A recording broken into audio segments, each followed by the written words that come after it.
good matchup. But you look at Shamokin's size against the Tornadoes. These two teams match up man to man.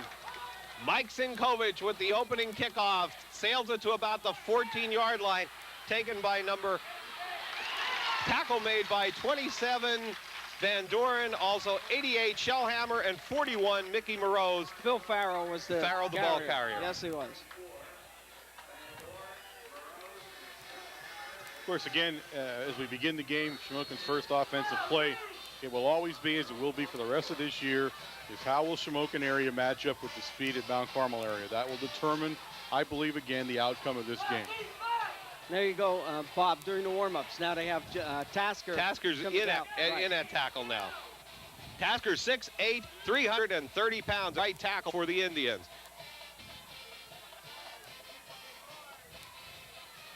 Tries it off the left side. Farrow, the ball carrier.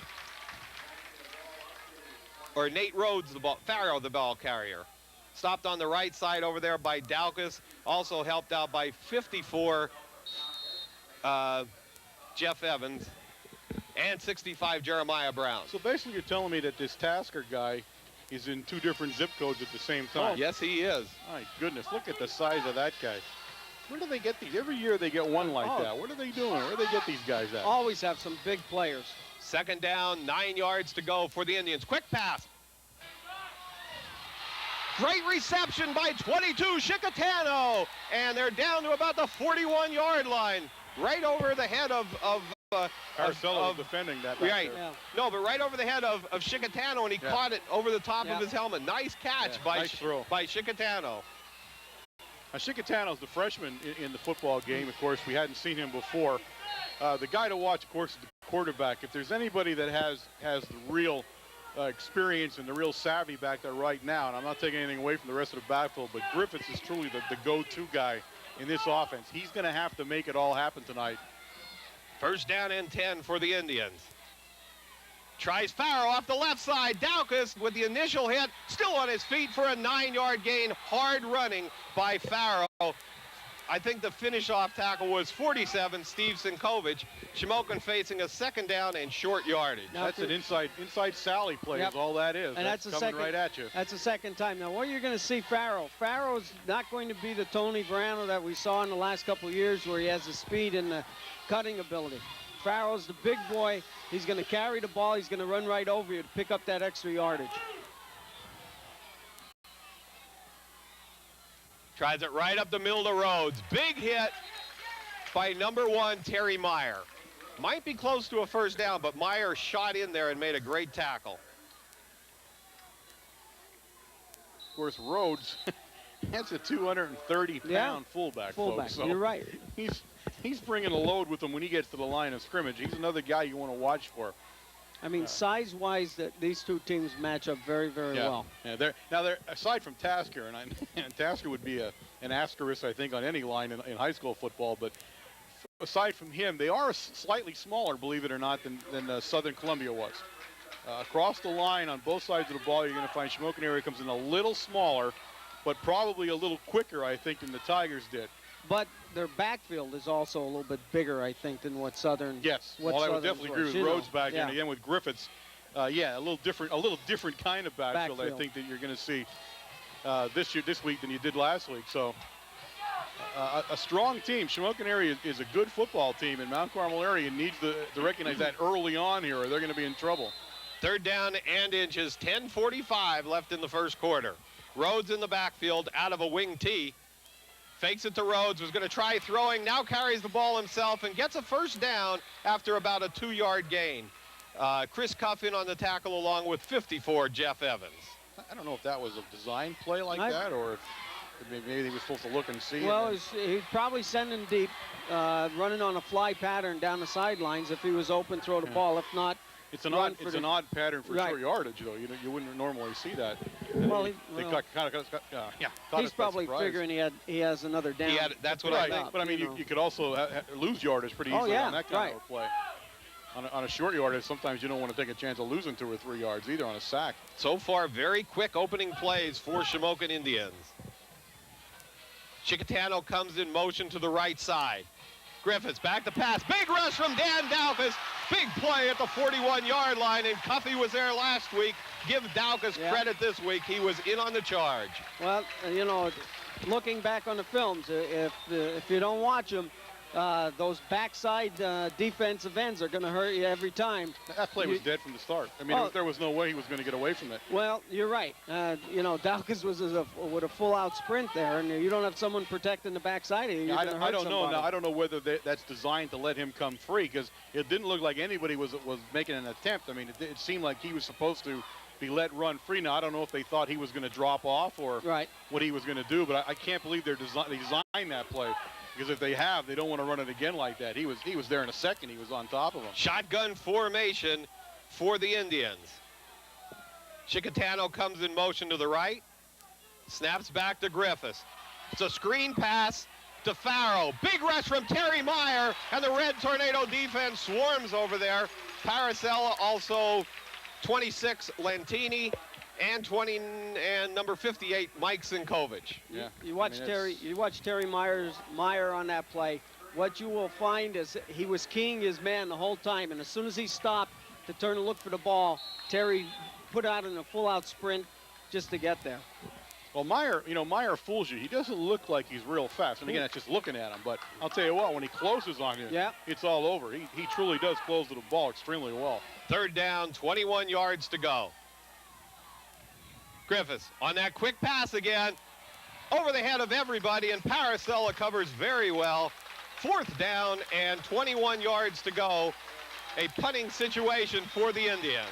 Big stand by Big Red's defense that time. They were being pushed around a little bit, and then out of nowhere, two big losses for the Shamokin offense, and boom, they're in a punting situation. So that's how quickly Mount Carmel area's defense can control you, and if they really put their mind to it. Deep for the Red Tornadoes, 5, Nick Sebas, and 25, Jonathan Veach. Punts an end over end in the direction of Sebas, bounces on the 15-yard line, and will be down by Matt Thomas on the 10. First down and 10, Red Tornadoes from the 10-yard line. Well, it'd be interesting to see the offense this week, as each week we've seen a little bit of different offense come out and meet us. I think last week the offense had kind of a coming out party for everybody.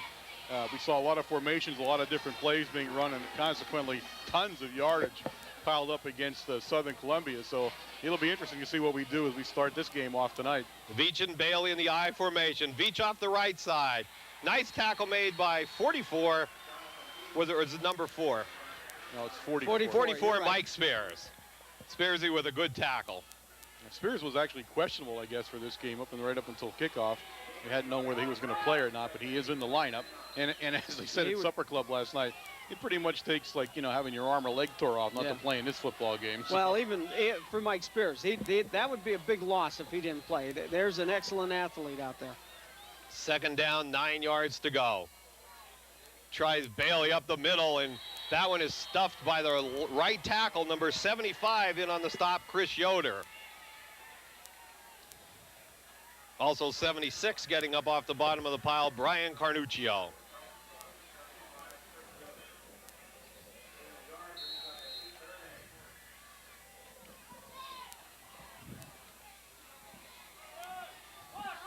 Third down, 8 yards to go, deep in Tornado territory.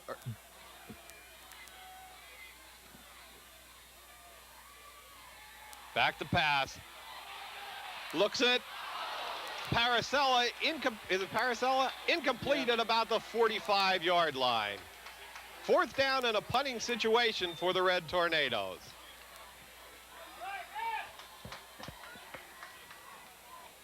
Tough defensive stand that time by the Indians, as Mount Carmel area now punting right at their end zone. Steve Sinkovich in punt formation. Terry Meyer the long snap. Snaps back. Good snap. Kicks away. Taken by Farrell on the 47-yard line. 10, Wetzel. And he slips after a good rush from Lentini. Wetzel, number 10. Wetzel, number 10. Oh, sorry.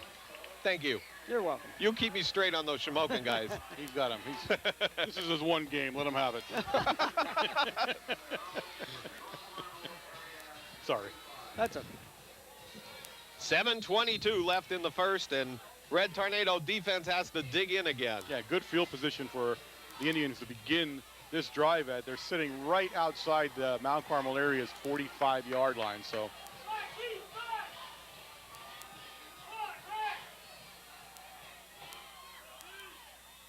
Farrow goes in motion to the left side. Griffiths rolls to that side, gets the rush. Matt Thomas gets the ball for about a 5-yard gain, and that's that little quick pass over. It's like a slant pass coming from the far right side. That's all Griffiths is going to throw. He's going to throw his short ones. He's going to hit the open man.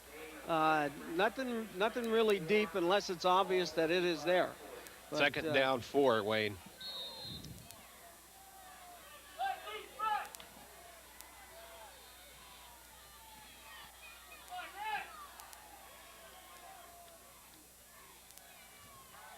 Chicatano out around the right side, finds some running room. Nice tackle made by number 80, Chris Cuff. first down. Real close to a first down, isn't it? It's definitely a first down. First down at about the 32-yard line. Shamokin area looking crisp on offense right now. Nice little quick plays happening Right. just to get that 4 and 5 yards, but they are there. Their key there is their first down play. They pick up that first, or 2nd and 5 now, and they have a little bit more to play around with in the playbook. So this one right here, Wayne's the one you're looking at. This is it. Out of the shotgun formation, Nate Rhodes moves over to be the long snapper out of the shotgun. Snap back to Griffiths. Looks to the right side. Big play by Chris Cuff that time to knock the ball down. Good rush by number 1, Terry Meyer. If you take a look at all of their patterns, they're short, quick, 3-step patterns back, and they're getting everybody out into the zone. They're flooding all the zones on the flat and in the center with everybody that they possibly can. And somebody's got to be open. Good scouting, I guess, right?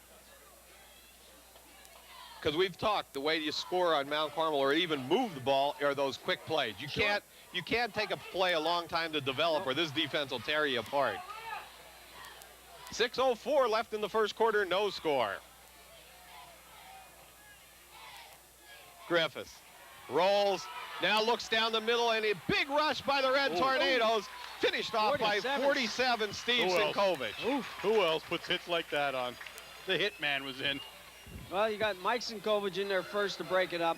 Then you got Jason Malakowski to stop the movement past the line of scrimmage, and then you got Steve driving him back for a 3-yard loss. Now you see that just flew in the face of everything we just said. They threw some short passes, some quick rollouts. At that time, that was a slow developing quarterback drop back kind of thing, and boom, and it's funny, the first series disintegrated in the exact same manner. You can't do it. They're not going to have enough time to let him drop back and look around. He's got to go look at the receiver and get the ball off. Third down, 13 yards to go. Single coverage on the left side with Spears. Griffiths runs back, big rush, hit by Daukus and Cuff. Danny Daukus, 2 sacks tonight, doing a great job. Yeah, but the guy that Cuff was the guy that jumped up, and that was the end of the play. When he jumped up and blocked Griffith's vision, that was it. Because he couldn't see his coming receiver. From the right defensive end. And then he was done. That was over then. Well, if you haven't seen the pattern of these offensive plays by Shamokin, they're isolating Paracel over on, on the right-hand side and throwing. That was with Spears that time, Wayne. Snaps back. Farrow's punt taken by, bounces over Sebas' head and into the end zone. Good play by Sebas. That's what you like to see. That's an intelligent play right there. Mount Carmel area takes over at their own 20-yard line. Which at 4:35 in the first quarter is their best field position. Right. So again, Mount Carmel's defense has left or started up where they left off with last week. Absolutely suffocating defense right now. They just don't allow you to do much. And now Mount Carmel offense comes out here for the second time this evening, and we'll see what they can do. Split backs for the Red Tornadoes, Bailey and Veach. Sebas gives it to Veach off the right side. Find a little hole, and Spears tackles him on about the 25-yard line. Good tackle by Spears. Spears a very key point in this Shamokin defense, isn't he, guys? Well, you know, he's got him there at the corner playing that linebacker spot. And, you know, we know Mike Spears from the basketball end of the court. Very quick, Very strong player, and like I said, that would be a loss if he couldn't play tonight. Second down, 5 yards to go. Veach off the left side, and that one stuffed in there by number 18, Farrow. Also on the bottom of the pile, number 76, Brian Carnuccio. Wetzel down there was going to have a discussion with the bus, and apparently he's never been run over by a bus before, because I don't know if he wants to be having that kind of a conversation right now.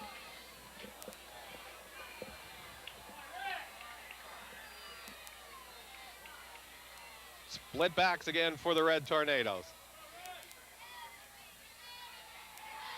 Sebas to pass. Looks at Paracella, has him, incomplete at the 40-yard line.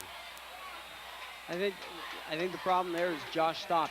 That he was so wide open, I think he couldn't believe it, and he saw I think Nick turned in the corner. I didn't know whether he thought he was going to run the ball or what, but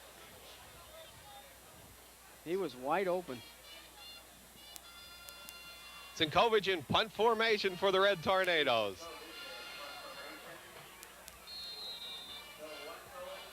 Meyer is the long snapper. Terry Meyer, the long snapper, snaps back, kicks away. Taken by Chicatano. He trips at about the 42 and is finished off by 41, Mickey Moroz.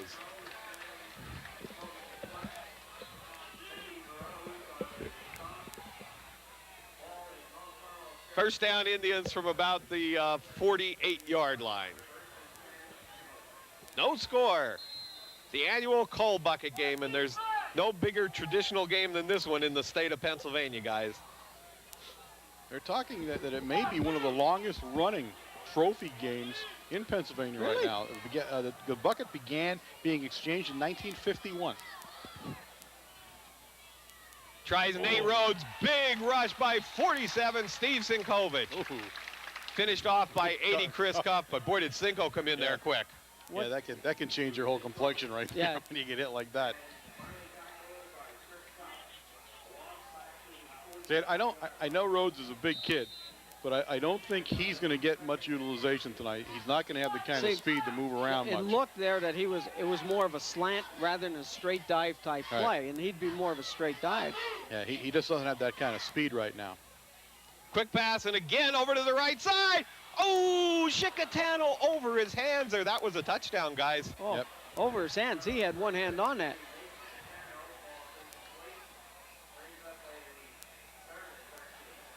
Third down, 13 yards to go. Well, so far tonight, they're going to have to paint a bullseye on Paracella's number because it's the only place they're going. They want Paracella right now, and so far he's saying no. And you know, they're flooding the other side. You know, I mean, they're making it so obvious that, and they're putting different people out there on Paracella. Timeout called? Shamokin. Timeout called by the Indians. Talk a little bit about Supper Club. Big one, and tomorrow night's another one coming up. Right, for the Allentown Central Catholic game, of course, cannot tell you enough. If you want to come down and just have dinner with us and meet some of these kids, of course, we're bringing 5 young men and 2 cheerleaders every week now. So you get a chance to talk with them and break some bread with those people. And, of course, the coaching staff is there to discuss the game past, which in this case would be the Shamokin area game, and, of course, the game coming up against the Vikings at Allentown Central Catholic. So for just, I mean, you get there, it starts at 6:30. Usually by 7:45 you're done. So it's not a real long night. The kids got to get the Pride night and all. So it's really a nice affair. Great food, of course, at the Matucci's. I mean, there's nothing I can say that would make the Matucci's sound any better than they already do. But great food and just a good time all around. So if you want to come down, again, you do not have to join. It's not a thing where we keep your attendance and make sure you come every week. You can stop in for one night or stop in for all nights of the season. It's up to you, but it's really a good time. 2:38 left on the clock in the first quarter. No score. Shamokin third down and 13 from the 45-yard line. Griffiths fakes to Rhodes. Big rush from 47, Steve Sinkovic. And again, if you know, everybody's looking at the quarterback and where he was going. He was looking at Mike Spears over on the left-hand side. They are determined to connect on one of those passes yet tonight. I'll tell you what, they can be determined until they turn blue, but they've got to pass protect better right now because they are not. And that time, this is the second time I thought we knew the play. One time before, and I believe we knew what play that was too, the way we rushed it. Farrow in punt formation for the Indians. Snaps back. It's a fake punt. No, it's a punt. Well, now I'm assuming he's going to have guys downfield. He did. He waited. Somebody should be downfield too soon. I'm not sure how how do you do that. I'm a little confused about what that was. There had to have been people downfield on that punt. Now Carmel area, of course, has been racked with bad field position. And again, now they take a ball over on their own 15. So they have not been out of the corner of their own end zone so far this evening. And the first quarter is winding down with a minute 51 to go as they snap the ball. Now the Red Tornadoes come out with the split backfield against Paracella split far left. Bailey and Veach pitches to Veach, takes it out around the right side, now cuts back, finds some running room and gets it out to a first down at about the 25-yard line. Nice run by John that time. Of course, if we talk about coming out parties, last night is his coming out party. I mean, 240 yards rushing last week. And I don't know if anybody realized how close he really was to that record. Yep, he was right there. So, again, and remember, he's a sophomore, ladies and gentlemen. Yeah. You've got a bunch of games to watch this kid perform, so just sit back and enjoy him. Veach goes in motion. Sebas going to take it to the right side, finds a little running room, makes a move on number 4, Matt Thomas, and he's tackled at about the 29-yard line. Now, see, that exact move last week got him around the corner. That time Thomas held him and didn't get faked enough to not be stopped. So I give credit a lot to Thomas. You don't want to be standing flat-footed with Sebas coming around the corner on you because he's going to kill you. That was a nice play that time by Thomas. I think Brian Carnuccio sort of got he him was, on yeah, he did. He came right in. Yeah, he made the arc a lot bigger than it should have been to start off with, and that's what helped. But two good plays there by two good football players. Flags on the play, and we'll have a double shift here against the Red Tornadoes. 5-yard penalty, bring it back, second down, 10 yards to go.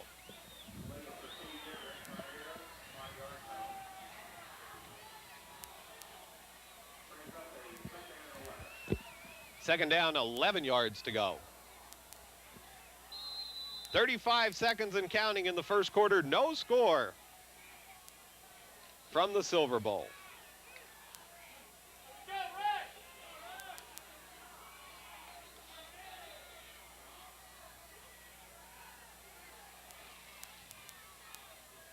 Big shift on that formation for the Red Tornadoes. Gives it to Veach off the right side, and again, the backs didn't get set. Whether it's a touchdown or where they run them down, it doesn't matter which one's coming back against the Red Tornadoes. And Veach is tackled at about the 24-yard line, but this one's coming back. Nice run by Veach, my friend. Yeah, that was one of those shift plays again where you got to wait till everybody gets set before we can run it. Yep. Nice play, though, really was. Pretty play by Veach, and that had nothing to do with the shift. He just ran that a good way, but again, as soon as they snapped the ball, I knew they did it. I didn't know if they saw it. Yep. But the guy that came to our close side here was not all the way set down, and you have to be. Well, that's the end of the first quarter, and we'll see them move it out here. And again, that goes back, I think, to the quarterback. He still needs to be able to watch what they're doing. Right. Actually, the quarter can't end on an offensive penalty, so the Red Tornadoes will run one more play here, Warren. Yeah, if they, and that's the truth. Right? He's supposed to look up and down the line to make sure that everybody can't end on a defensive penalty, not on an offensive penalty. Defensive, right. Defensive. Thank you. Give us a chance, ladies and gentlemen, here at the time. No, there has to be one more play, Warren. I don't know. I thought it was a defensive penalty myself. Well, we'll see. Is Warren right or is Bob right? Oh, really? Now it's going to be a competition. Hey, you brought it up. Well, my question is the ref right? All right, second down and long is going to be run here right now. Well, I guess that makes him right now, doesn't it? That's pretty much what he's doing. So let's take a few seconds here for Bob just to rub my nose. Go ahead.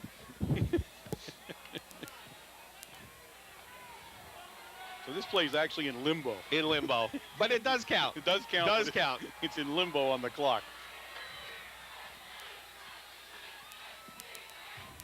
Big shift again by the Red Tornadoes. Everybody set. Fake to Veach. Looks downfield. Now Sebas is going to tuck the ball and run with it. Finds him run outside. Good block from Sinkovic. He's at the 35-yard line and close to a first down. Yeah, He's got a first made down. it. Yep. That ball's over the line.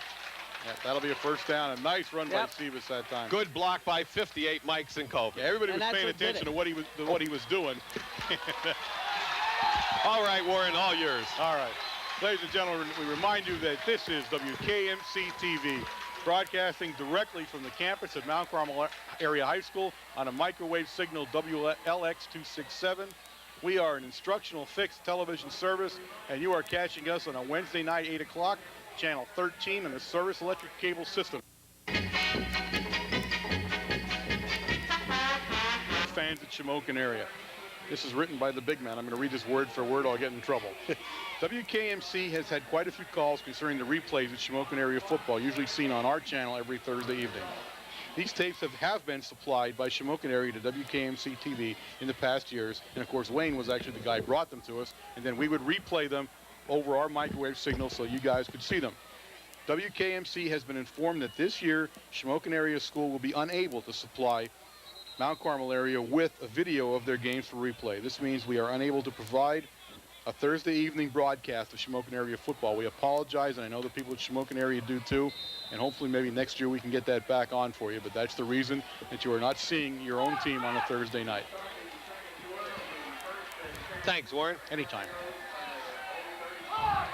First down and 10, Red Tornadoes from the 35-yard line.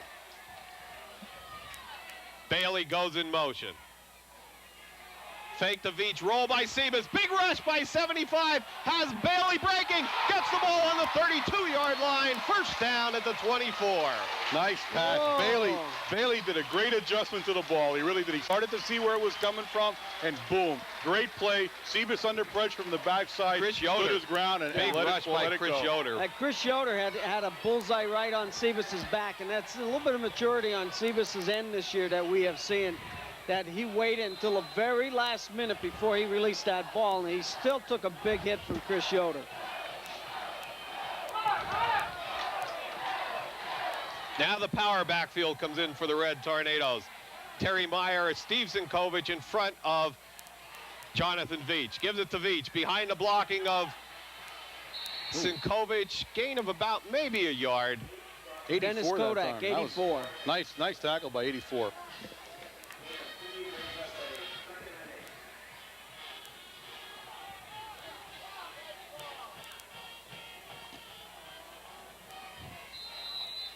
Bailey comes into the backfield now, gives Jonathan Veach a rest.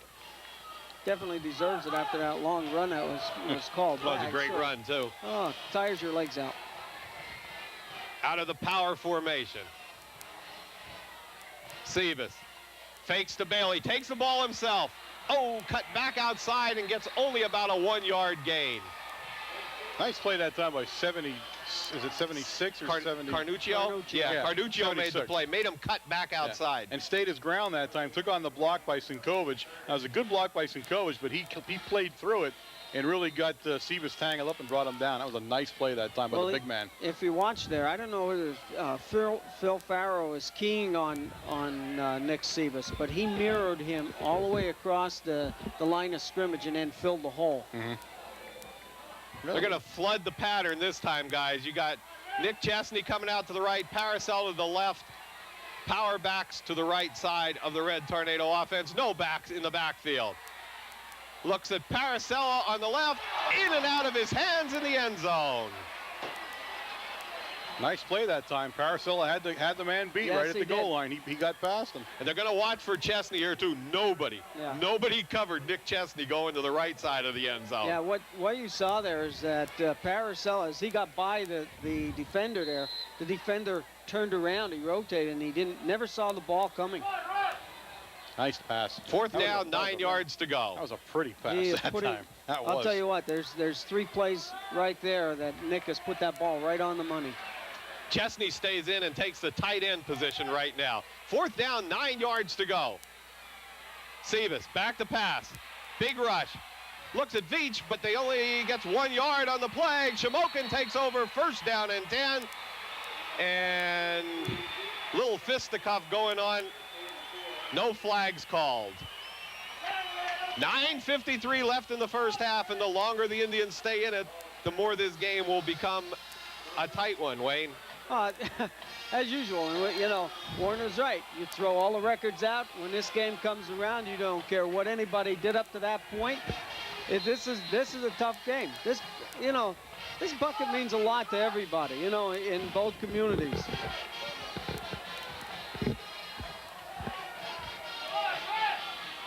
Big defensive situation here for the Red Tornadoes. They were held there on fourth down. Now they have to hold their ground. Griffiths on that quick pass out there. Chesney covering him. Intercepted by Nick Chesney. Takes the ball down the sideline. Cuts it back at about the 25, 19-yard line. Nick Chesney all the way. The All-Stater does his job at cornerback. I'll tell you what, I've got to start to question any team that throws at him from here on Right. in. I'm serious. Right. I mean, I know this is high school and every kid is beatable at some point, but Nick Chesney so far is unbeatable. But he is perfect. Here's the thing. We saw the game last week, and he had, I don't know how many interceptions, how many block passes that he had.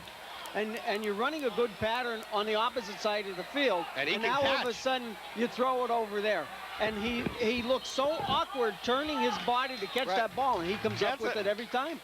Yeah, I mean, you can understand why he's All-State. I mean, he's proven that to you now in the first 3 games. Just an amazing football player, really is. But what a just a sense for the ball. You know, I mean, a kid can be fast, a kid can be tough, but not everybody can have that, just that innate sense. And I said that last week. You look at him and you see the way he does things and you say coach's son, and that's exactly what it is. It's just something that he's picked up over years and years with his dad, and just hearing things and watching coverages and stuff. But now here's the other thing you might want to think about, right? He has a number of interceptions last week. He has 1 already tonight. I would start thinking, put him as a split end or a wide receiver on offense. This kid has hands. I mean, yes, he's all over the ball. He just is. He just has, you know, that knack to turn. Defense is very, very difficult because you have to turn when you see the receiver looking for the ball. And you have to turn and catch it. First down and 10 for the Red Tornadoes from the 19-yard line. Sebas pitches back to Veach. Out around the outside. Tries to cut back, stays on his feet to the 15, and down to the 14. Nifty little run by Jonathan Veach because there was nothing there. There was nothing there. I'll tell you what, you have to give credit to the Shamokin defense. They're swarming defense. They're over very quickly. They're a fast, lateral moving team. Jonathan Veach, that's 6 yards all by himself. Excellent run. 9:17 left in the first half. First threat here from the Red Tornadoes, thanks to a Nick Chesney interception.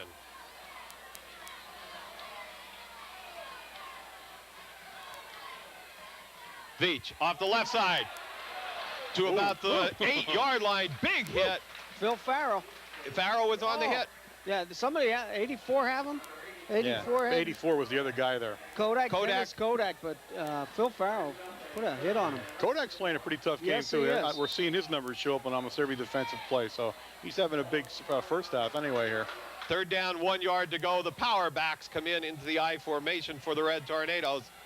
Terry Meyer and Steve Sinkovich with Bailey in the I. Quarterback sneak. Go to Bailey. Off the right side, it'll be close to a first down. Good call, Wayne. That's where they mark him at. Well, watch their, what was open, their defensive lineup. Right. They have a big gap First down, Red Tornadoes. That was a good call, too. It was a good call. But that might be something to look at. If you look at their defensive lineup, they're leaving a big gap there between the guard and the center. First down, 9 yards to go. Goal to go for the Red Tornadoes. 8:12 left in the first half.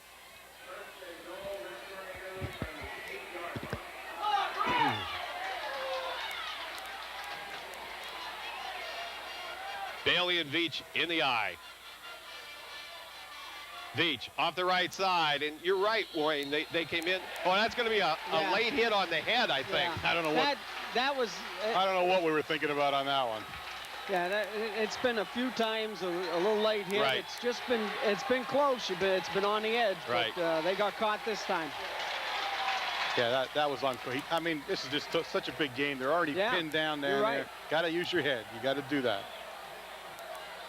And plus, you're not in the most friendly confines when you get down to the, down in this to the end zone bleachers down there. The creature bleachers. They're going to tear you apart down there when you get close to them. They are fans down there. First down and goal to go for the Red Tornadoes from the 4-yard line.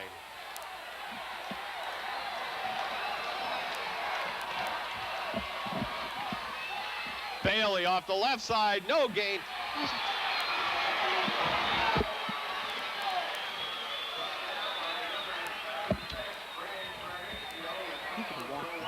Second down, 6 yards to go. Starting to become fans up here. We're rooting. Not me. I'm trying to cover for you two guys right now.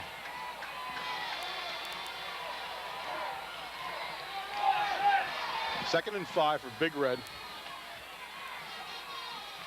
Gonna try outside again. Veach got it this time to the 4 to the 3-yard line. Third down and goal to go from the 3. That's 3 times tonight that I saw Jonathan break through, and he's trying to push somebody out of the way to get downfield, to look for that hole. Good tackle made by 44 Mike Spears.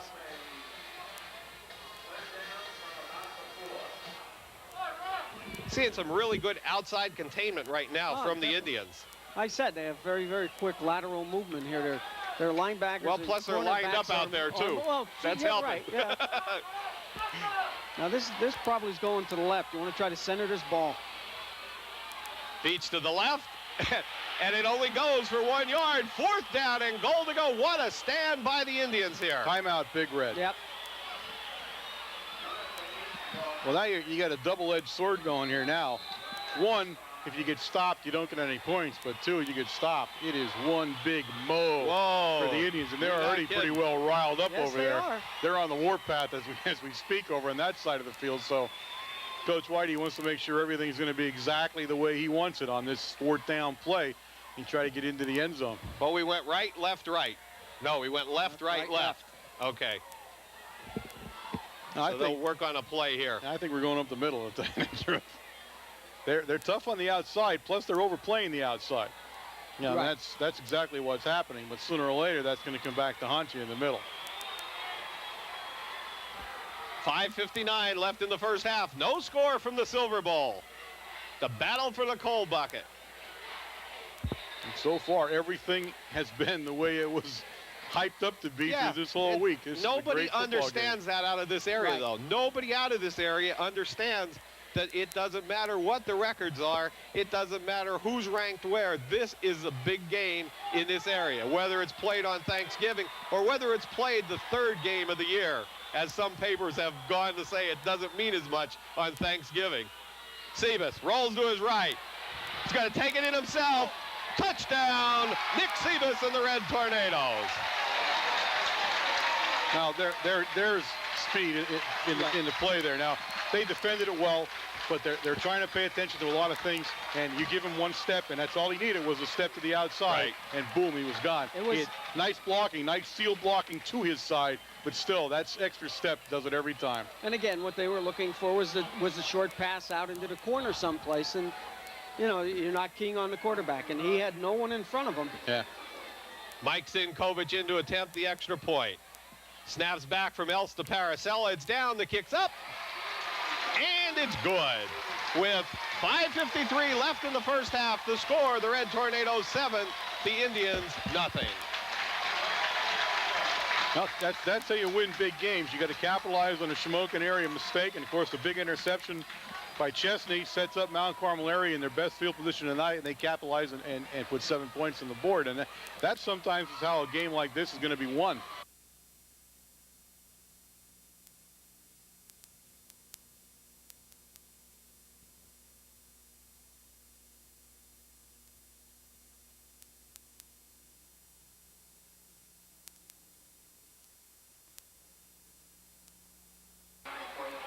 Mike Sinkovich, 58, will kick off for the Red Tornadoes. Deep for the Indians, number 18, Phil Farrow. Nate Chicatano's on the right side, and number 10 on the left side, Bill Wetzel.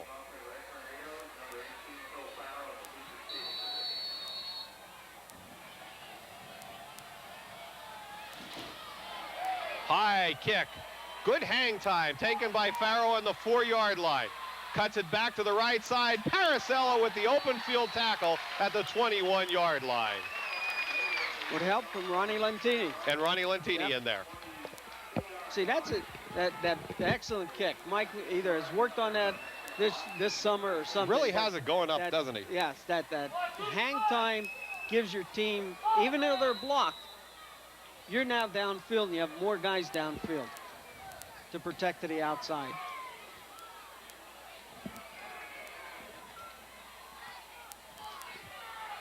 He's hot tonight. He's untouchable. I'm just standing back and just in awe of him right now. Griffith sets the Indians on the 22-yard line. Gonna throw. Looks downfield. Ooh, good blocked up by 29 Paracella. That time Paracella in perfect position that time for that type of pattern being run. He watched the quarterback, he watched the ball, and broke a pass up. Shamokin area not having, other than those first couple of plays in the first series, not a lot of success in the passing department right now. 5:39 left in the first half. Griffiths with Nate Rhodes in the backfield. Chicatano goes in motion to the right. Griffiths, big rush from Dan Daukus.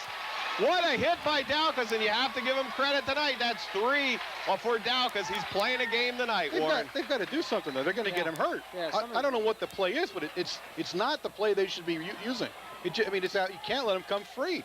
Now, if that's designed that way, stop running it. If it isn't designed, find out who the heck is supposed to peel back and get him peeled back before your quarterback doesn't see the end of the game.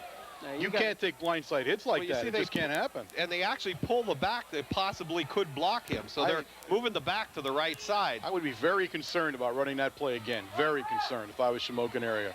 3rd down and about 20. Inside to Farrow. Terry Meyer in on the tackle. Helped out by Steve Sinkovich and number 80, Chris Cuff. The defense is pretty much strapped their helmet on a little tighter right now. And Shamokin area is able to do absolutely nothing offensively in their last 3 offensive series. Well, after the big win last week, it does take a little to get up and get going. It's just a little edge to get her going. I don't know if I agree so much with this game, though. It shouldn't be. It shouldn't be. This one kind of keeps you, keeps you tight as a drum from the beginning. Farrow in punt formation, snaps back. He's rushed this time by Mickey Moroz, and that time he tried to do the same thing. Moroz put the rush on, and he got off a really lousy kick. So it backfired that time, Wayne. Yeah, the point of it is you get the ball, you take your time, and you punt it. You don't hold it as long as what Phil's holding it there. That's not right. Well, what they were doing was they saw that Mount Carmel area just wasn't going to rush. The first 2 times they punted, there was no rush whatsoever. They put Mount Carmel area did not even attempt pressure on the punter. So yeah, I can see why they switched over and said to him, all right, hold the ball a little bit, get everybody some time down, especially your 2 outside guys, get them downfield. But nobody covering Mike Smith here. Ball handed off to Bailey and down to about the 30-yard line. That's Bailey and that was, again, there's what we just talked about. That was a bruising Bailey that time. You spread everybody out a little bit. A Shamokin area player is down. He's up, but I think he's going to have to 56 from Shamokin. Yeah, they're going to make him go out, right? Chris Christian. Somebody came in, so somebody's going to have to go out. And now there's once they do that, you have to come out. He looks okay. I think he just got stunned a little bit, but he's back up ready to play. That's one of those, I don't want to come off, I don't want to come off, I don't want to come off. They're saying you have to come off. They've set that play up, though, by spreading it out so far with 3 wide receivers to the right side of the formation, and that left the middle open a little bit. 2nd down, 1 yard to go. Bailey the lone back. Sebas fakes to Bailey. Looks at Chesney. Has him break into the corner of the end zone. Incomplete at the goal line. Close, real close that time, though. Again, you just got to like the way Chesney reacts to the ball. Yeah. He really does. He's got that sense for that ball. I'd keep throwing it at him. I really would, because sooner or later, he's going to put it in the end zone. Well, actually, they brought him out of a tight end set on that play, too. So that hide takes him you out a little bit. yeah. They hit him a little bit. You hide him in the line a little bit because he's not that big. And you would never think of him as a tight end, actually, when he lines up. That's not where you think of him going. He's not a Chris Cuff. That's what you're saying, right? But, size-wise. It's a good place to let him release from the line of scrimmage because you will confuse people that way. Third down, 1 yard to go. Veach takes it outside. Not going to get the first down and loses about a yard. Now they'll go on 4th down here. Well, now they're going to have 4th down and 4 instead of 4th down and 1. Big 4th down situation for the Red Tornadoes. Ball's on the Shamokin area 33-yard line right now.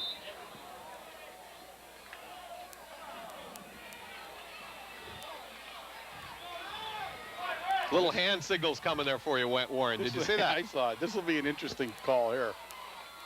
Fakes to Bailey. Looks it across the middle. Oh, Fumble on the play and recovered by the Indians. Whoever caught the ball, I'm not sure who the pass was thrown to. Nick Chesney makes the tackle. There's a flag on the play now. Parasella caught the ball. Okay, Parasella caught the ball, fumbled the ball, recovered by number 84, Dennis Kodak. He brought the ball up to about the 25-yard line, and now we have a flag on the play. I think that one's going to be against A us. personal foul against the Red Tornadoes. Now, that was a pattern there. There was a pattern that we haven't seen yet this year, and Parasella was wide open in the middle of the field. Hook pattern, came up 2 steps to the ball, made the reception, but it was a good hit on the defensive end that made him fumble.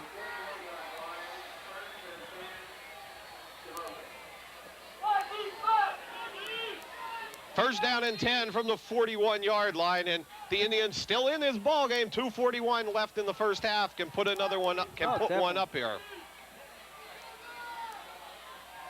Tripped receiver split far left for the Indians. Tries it to Farrow off the right side, and big hit. Well, the running game is pretty much over. 71, right Dan Daukus. And you're correct. Also there. Malachowski. Against this defense, that was a slow-forming play. There's Griffiths coming back and Farrow going on a slant pattern there. And, you just don't do that against this defensive line. Official timeout. Changing the just getting the right ball in. or something here. You got 3 balls on the field, so I don't know which one we want to use here. Well, Red Tornadoes were faced with a 3rd down and short, lost 4 yards, and then had to go with the pass play. 2nd down, 9 yards to go for the Indians.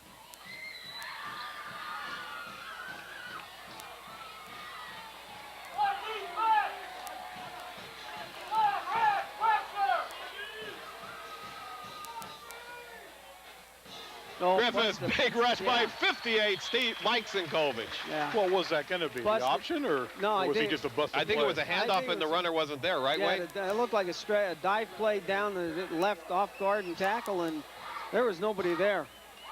You wonder. Could you just picture what goes through Griffith's mind now? Like he's standing there with the ball and he's looking around. Where is that? You wonder how that happens though, when you had so much time between plays, even right to call the play, and you're sitting there waiting, and somebody still doesn't go in the right spot when you snap the ball. When you're a coach, you want to go back in the stands and shoot yourself. I pity Nick back there with the you're standing there with the ball.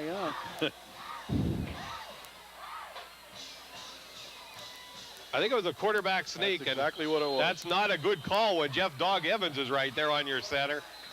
Well, 4th down, 10 yards to go. I was going to say, it's also not a good call when you have 11 yards to go. Timeout call by the Red Tornadoes. Now, Big Red, this is going to be a little bit of a chess match on this one. Does Big Red completely rush the punter and see what he's doing this time? Is that what we're going to do? Is that why there's a timeout, to give us some time on the clock then? Well, yeah, they had to stop the clock. Well, they had to stop the clock anyway, so they had to call the timeout to stop the clock. But will they let him punt it away now, or are they going to rush him? What are they going to do? That's be an interesting call, and Coach Williams is going to go out and have a talk about it right now.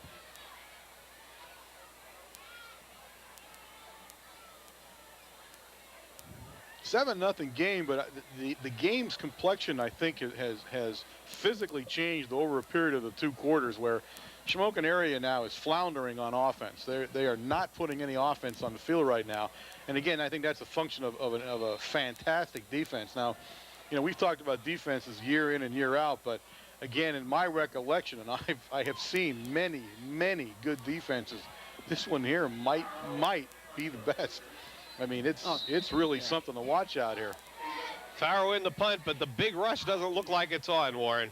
I don't know what it's. They don't look. No, they're not. No, Moroz is the only rush. Bounces over everybody's head. Veach is going to try to pick it up. He does at the 15, brings it outside, and still on his feet at the 5. Now he cuts it back and at the 9-yard line, so no field position for the Red Tornadoes. Now we have a special guest up here with us tonight. Mr. Breslin. Mr. V has come up with us here in the press box, and we are truly honored by that one.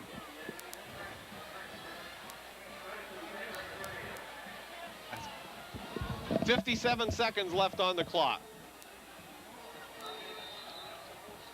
Again, an excellent punt there by Phil Farrow to get the ball over Nick Sebas and Jonathan Veach's head to get us all the way down to the 9-yard line. Had to do a little direction for Mr. Breslin there, Warren. He's going to be on the radio at halftime, folks. Quarterback sneak to Sebas and gains about 4 yards. And that's just sort of running the clock out, I think, right now. Yeah, I don't think we expected to get that poor a field position is what happened. Right. I think we were hoping to get better field position. There's no reason to do something goofy down on your own 11-yard line right now with a 7-0 lead in halftime, 36 seconds away.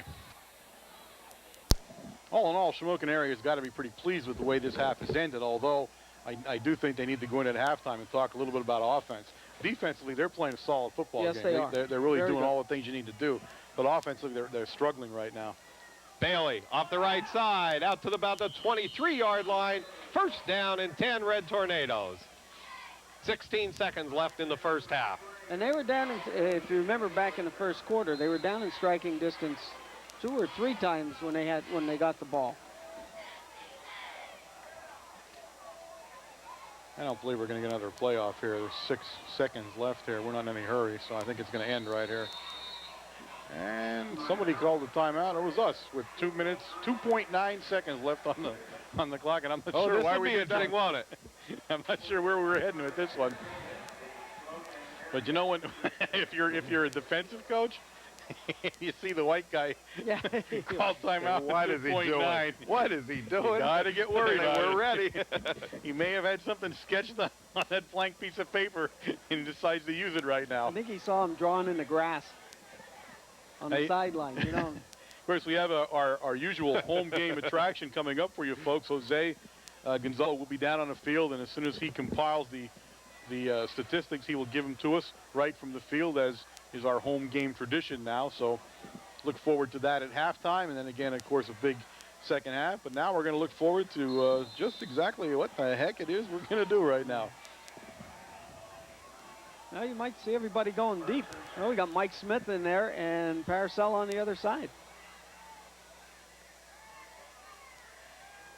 Sebas keeps the ball and goes to about the 3-yard line. So it's the end of the half. The score, the Red Tornadoes. 4 yards, 3 of 7 passing for 49 yards and 5 first downs. Individually, Johnny Veach 11 for 30, Nick Sebas 6 for 25, Al Bailey 5 for 19. Receiving, Van Doren 1 for 10, Al Bailey 1 for 41, and Johnny Veach 1 for -2. For Shamokin, 15 rushing attempts for -11 yards. I think indicative of what went on in the first half. 3 of 8 passing for 24 and 3 first downs.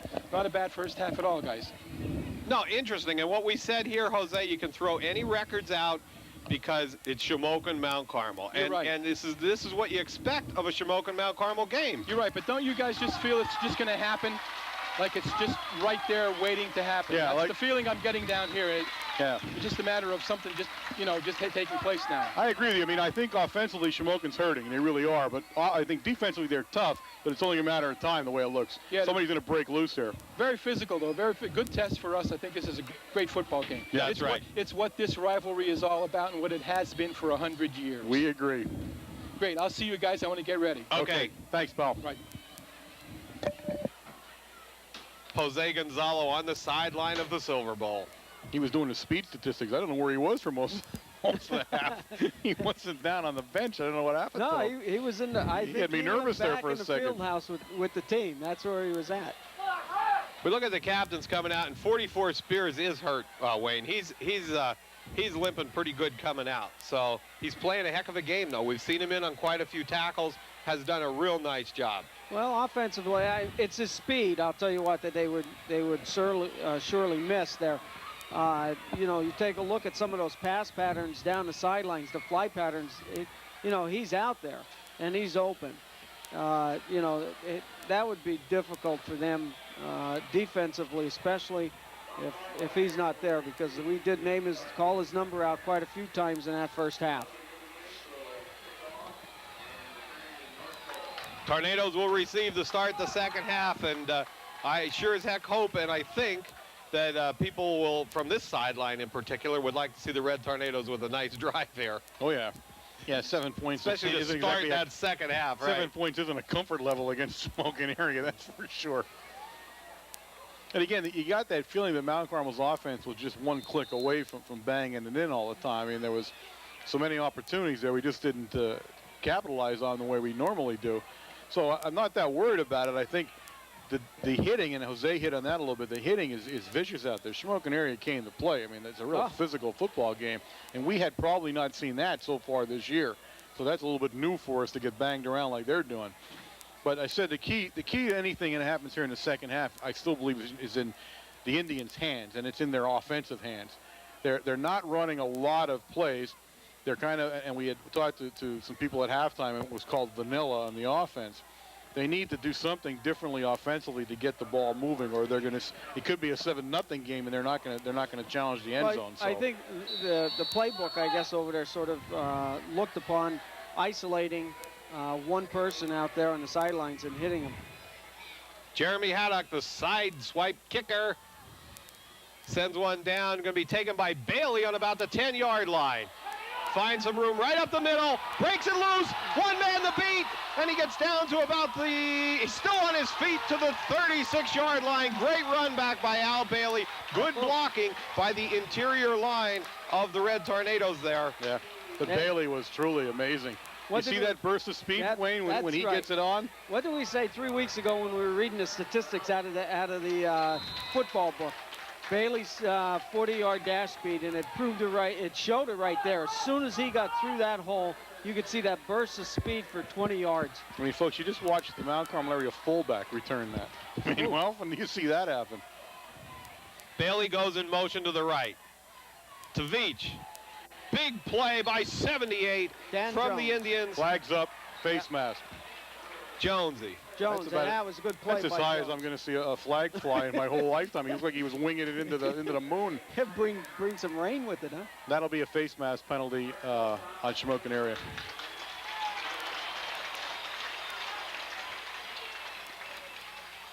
Again, you take a look there. Defensively, they must have done some stunning, something a little bit different that the offensive line did not see for Jonesy to get in there. I mean, that was a good play by Jones. I mean, they played tough defense. They really have. You keep Mount Carmel area offense to 7 points, and you're playing some good defense, and they have. 1st and 10 from the 22-yard line. Probably not the place to throw a face mask penalty. I guess that's just being aggressive. You're out there, and unfortunately, that happens. 4-4 defense right there. Bailey takes it off the right side, cuts it back, and gets down to about the 16-yard line. They have gone to a 4-man front right there. There's no nose guard anymore, Wayne. Well, we sort of saw that in the first half that a couple times. They were leaving the big gap over the middle. Gap there, and I don't understand it. But And certainly it's, you know, like we say the last week with the 4-4 against Southern area, it's something that we haven't seen, especially this crew here being on the, playing as long as they have together. Pitch back to Veach out around the left side to the 10, down to the 9. Good move by Veach to the 4, down to about the 2-yard line. Oh, my Great goodness. run by Jonathan Veach. Now there they jumped out of the 4-4 and they Right. came up into a 6-man line, and that play was the perfect play to call against that, because we just blocked right down the line and kicked the end out, and Veach went in between. Yeah, that, again, Shamokin area is moving around on defense, and that's the first thing we've seen do that. Right. The 3 teams before us kind of got stuck in one defense, and they didn't budge the whole game. Shamokin area is kind of, they're throwing every scheme they've got at it, trying to counter what we're going to do offensively. Power I formation for the Red Tornadoes. Sebas to Veach. Oh, big play by 56. 56. Chris Christian. Yeah, Christian made it. I don't know how he did it, but that was a great play by Christian, stopping Veach in the backfield that time. Malcolm area has lost yardage there. Ball's back just inside the 5-yard line now, Shamokin area, and brings up a 2nd down and just under 5 yards for a touchdown. But nice play that time by Shamokin area.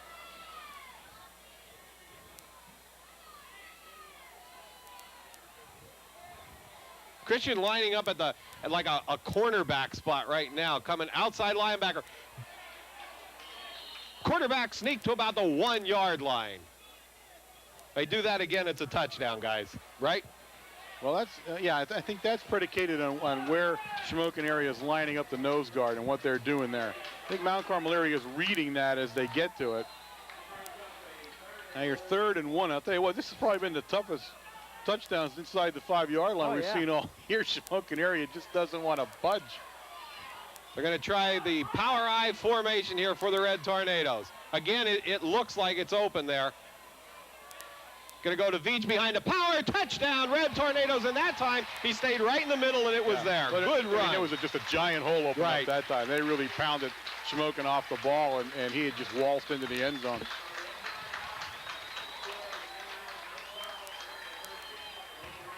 .58 Mike Sinkovich in to attempt the extra point for the Red Tornadoes.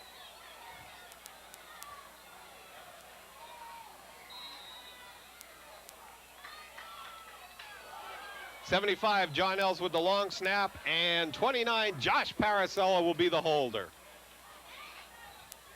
Snaps back, it's down, the kick's up. Nice. And it's good. With 9:06 left in the 3rd quarter, the score, the Red Tornadoes 14, the Indians nothing. Nice drive that time by the Red Tornadoes, helped out by a penalty, though, a face mask penalty. You got to give Bailey credit there. It was set up by the return. The return on the kickoff. A nice return there all the way down to the 35-yard line. Now, probably the most pressure of the game goes on the offense in Shamokin area. They have to do something on this series if they're going to stay in the football game. Otherwise, it's just going to be a slow death there as the game winds down, because first half, other than the first 2 series where they moved the ball a little bit with some short passing and a little bit of mixing it up, they have done absolutely nothing. I mean absolutely nothing offensively since that point in the game. They fall behind 14-0, and now they needed to move the ball a little bit, if nothing else, to try to gain some field position as the half wears on. Well, it seemed like they sort of gotten away from that first quarter, the playbook there. Short passes, 2-3 steps back, something real quick. They tried going a little bit longer, and the defense for the Tornadoes sort of took over because of the time frame involved there. .58 Mike Sinkovich will kick off for the Red Tornadoes. Farrow, Chickatano, and Wetzel deep for the Indians.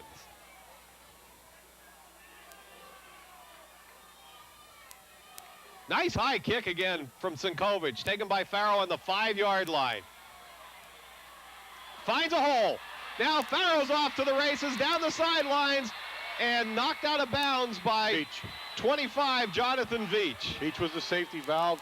He had Farrow stuck up against the sideline, and all he was trying to do was just shove him, and he did. But great run back by Farrow. Yeah, I think Terry Myers was there, too, getting him out of bounds. Excellent. Nice return.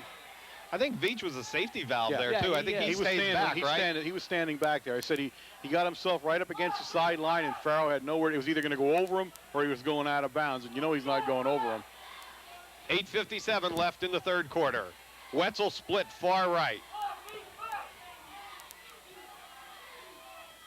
Griffiths hands off to Farrow. Gain of about 5 yards. Terry Meyer, number 1, in with the tackle for the Red Tornadoes.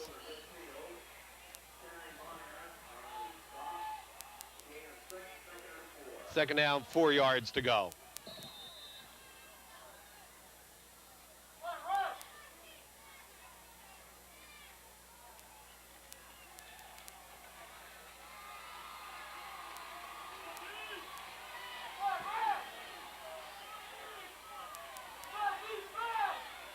Nate Rhodes, the lone back for the Indians. Fakes the Rhodes. Now he's going to try that pattern again. Hits Spears across the middle. First down at about the 28-yard line. Good play. Excellent play. Faked to Chicatano going down the sidelines and caught Spearsy on a little slant. Spears made the play, though. He reached around them and had to go to the backside to make the catch. He did it with one hand, so that was really a nice play by Spears that time. That's like I said, you know, Spearsy's an athlete out there. He's going to give you 100%. And, you know, being hurt and still making a one-handed grab like that. Spears coming out of the tight end position, lined up there again. First down and 10, Indians from the 28. Flags on the play, and one of the Indians moved. Illegal procedure against the Indians. That's a killer, though. Brings up a first and 15 now for the Indians. That's not what they wanted to do. Move the ball back, and the ball will be set down at Mount Carmel area's 37-yard line now.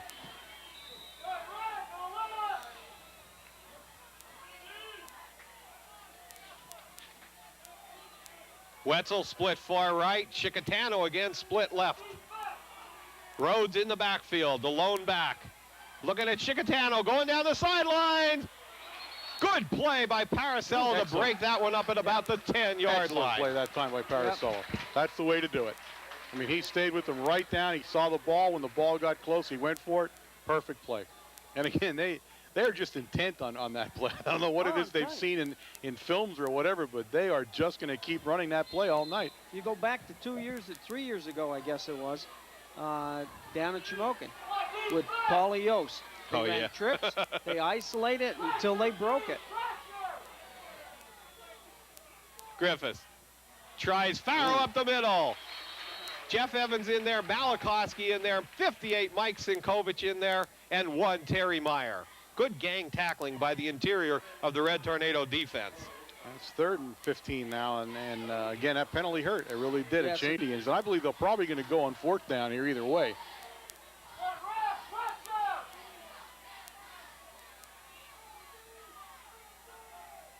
Griffiths, quick pass to the right side, intercepted by Steve Sinkovich at the 31-yard line, but knocked down by And interior, I don't know Cuffy whether it was Malachowski or somebody in the middle there knocked it down. Got the hand up on it. Nice play that time, and you know, they knew exactly what he was doing because everybody's hands went up. They saw what he turned, and he was going to throw that slant pattern real quick, and everybody's hands got up, and that was the end of the play, and a big interception. And again, Shamokin area that time put together a pretty nice looking offensive drive, got hurt a little bit with the penalty, forced them into a passing situation, and boom, another interception. That's 2 turnovers on the Indians tonight, and both of them hurt them. Split backs for the Red Tornadoes. I don't know what we were doing. Pitch back to Veach, and gain of about 6 yards. What happened? Like we snapped almost at a different time. You know what happened was we had 2 ends not knowing who was online and offline, and they were trying to switch, and Sebas was trying to wait for that. Yeah, it looked like a really slow thing to happen there when they snapped the ball finally. Try that again. 6-yard gain. Yeah, two guys out here to the near side, tippy-toeing back. Yeah, keep dancing, guys. We'll try it again. Which guy's on the line of scrimmage and which guy isn't? Good call. Sebas to Bailey. First down at about the 47-yard line. You know, nice little quick hole there. Bailey's running tough. He really is. Bailey's coming out to hit you in this game. He's really having a nice game inside like that. And again, he's a kid that's just going to keep pounding at you and pounding at you, and you're going to let up one time. Oh, yeah. And you let up, and you're chasing him down the field. Well, him, you can't. You cannot let up on him. He's too strong as a runner for a fullback to run you over. And if you give him that little edge, he's gone on you because of his speed. Sebas keeps the ball going out around the outside. Ooh, that time 88 Great got him. move by number 88, which is Nate. What do we got there? 88, Nate Coletta. That was a nice play by Coletta. Yeah. Coletta made a great play. I'll tell you what. Took us a while to get his name, but we got to get him on. You have to stop that guy, as you say, Warren. Yeah. You got to stop that guy on the line, though, so that Sebas doesn't have to make that big roll. The big arc. Right. Once you get the arc spread like he did, it makes it easier to run him down. And that's exactly what he did. That was all Coletta that time. He just made a nice play. Well, I'll tell you, I think Shamokin has seen that enough on films that it works. Yeah. And I think their ends now are staying home where they belong. Smith and Paracella split far left for the Red Tornadoes. 3rd down and 20. Oh. Sebas rolls. Big rush and a good tackle made by 75 of the Indians, Chris Yoder. You're looking at somebody open, aren't you, Wayne? Oh, Mikey Smith was wide open, standing there on about the 50-yard line. Nice play by Yoder again, though. That's exactly what you're right. They're well scouting us and see that roll like that, and they're putting penetration on, and that's what's throwing the play off. And Mount Carmel area ends up punting the ball now. So the interception doesn't really pay off right now for Big Red. Myers snap back to Sinkovich, kicks away. Wetzel takes it on the 35-yard line. Mickey. Morose misses him, and now he takes it outside, and a flag on the play. It'll come back. 84 really took on Paracella. 84 Kodak clipped Paracella right in front of the Red Tornado bench. I think Paracella has a cramp. I think is what he's doing there, though. But he's the guy also where the flag is laying right next to his helmet. No, it was a major clip right there. Yeah, but is that what, I mean, he's cramped? Well, now he's cramped, yeah. I mean, they're going to call the clip right at that point because that's where the flag is, and it's going to come back. But I don't think the clip hurt him. I think he has a cramp right now is what really happened to him.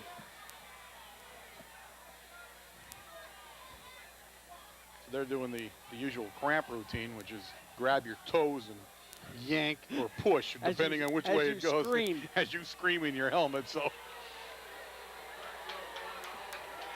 that time Shamokin area would have had great field position on a nice run back by Wetzel, but another we got a flag now. Somebody's talking in the huddle, and we've seen it this year too. It's called. Against us, it's been called against us. It is called.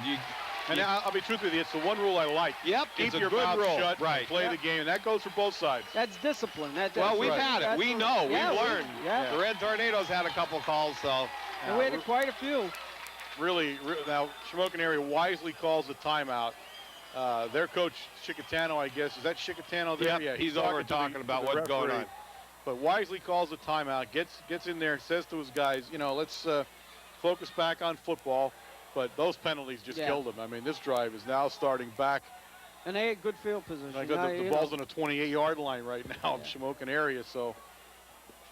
Our list for who's working with us here tonight. I got him. We got him. Oh, we got him already. No, we'll do him. Okay. Here we go. And a timeout. Folks, and these people, again, as I say to you every week, the only reason you're watching this, the only reason you hear us is because of these people here. Master Control, of course, is Joe D'Amico. Camera, Big Bad Joe Mays is standing next to us. Down on the field, I guess we have John Beluda, Ryan Devine, and, of course, we have our German exchange student here for photography, Matthias Quimbach, and, of course, the big man, George, is down in the truck orchestrating this entire affair. But I'll say it a bazillion times, it won't matter.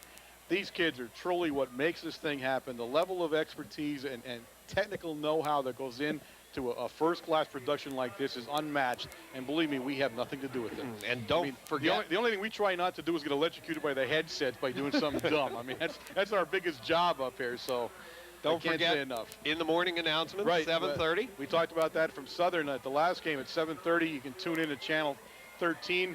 And, of course, Mount Carmel area broadcast its morning announcements. So you want to catch up on whatever's happening in school that day and the sporting events for the week and all. That's the time to do it. So we invite everybody to tune in and catch some more of this, and you see a lot more of the kids during that broadcast. A lot of different kids talking, and also really turns out to be a nice thing. First down and 10 from the 23-yard line.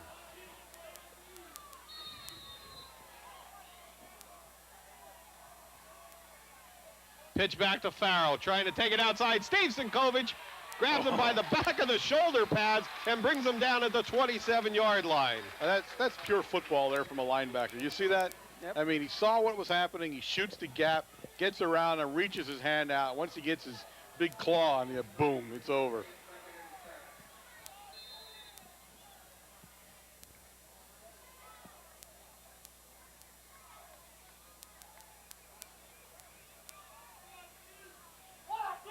.335 left in the third quarter. 14-0, Red Tornadoes in the lead. Farrell, the lone back. It's that play again. Going to the sidelines. Hits Chickatano. First down at the 43-yard line. That time it was a poor pass. He got hit, and that's what allowed Chickatano to catch the ball. It became a wounded duck as it was fluttering down to him, and he backed up and got it. He had nothing against Griffith that time. He just got hit as he was releasing it. Well, that's going to sum up their offense, I think, tonight so far. They're just intent on running that play, and that's what we're going to keep seeing.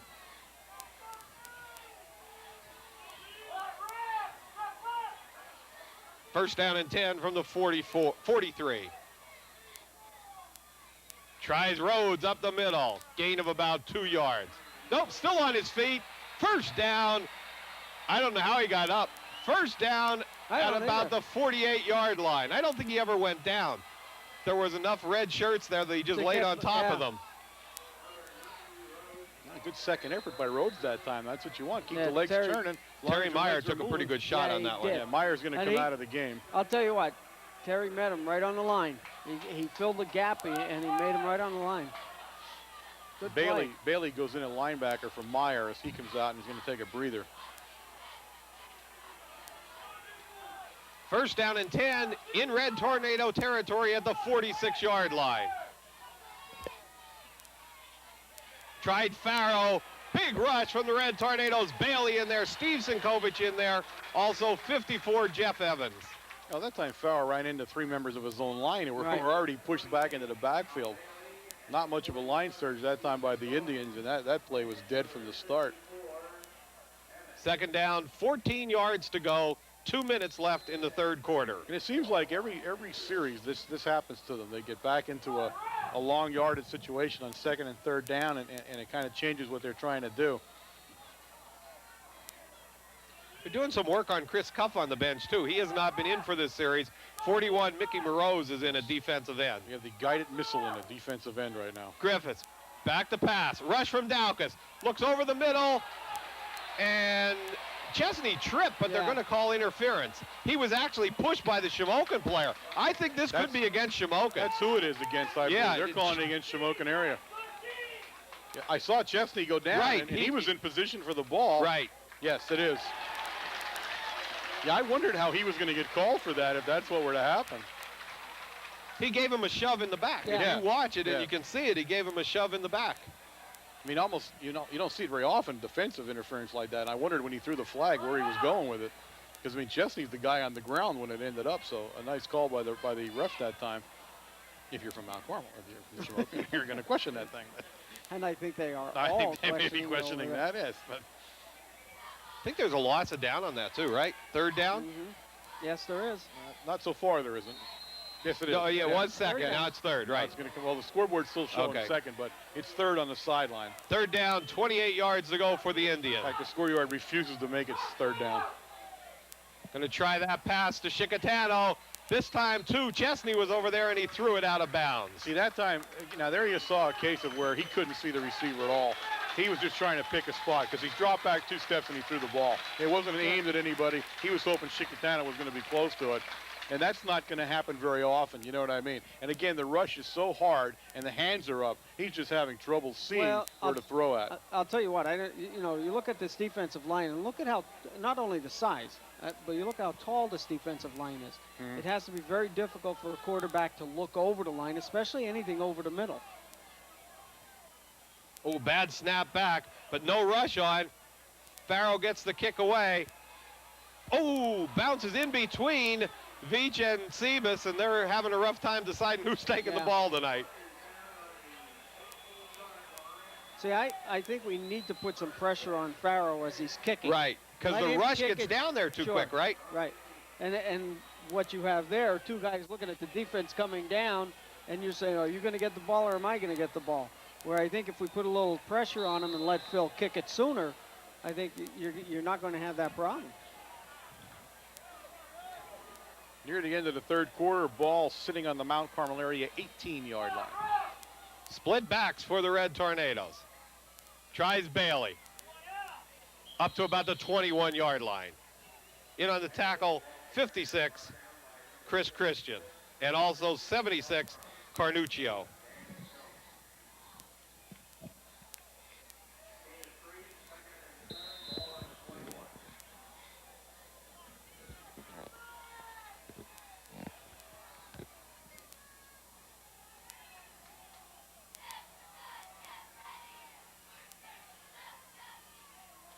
Quarterback sneak, Sebas for a gain of only about 3 yards. They caved in real good, didn't they? Third down, 5 yards to go. You know, the defensive scheme might be to pinch to the inside. You know, you just don't know what they're going to do, but they are leaving that gap there. Smith into the game, but he was, I guess, Coach trouble making up his mind on what he's putting in there. So they're going to have to snap this one a little quicker. You're winding down the last play of the third quarter now. But I think they need to move quicker, to tell you the truth, or they're just hoping the quarter ends. Oh, Carnuccio with a big rush.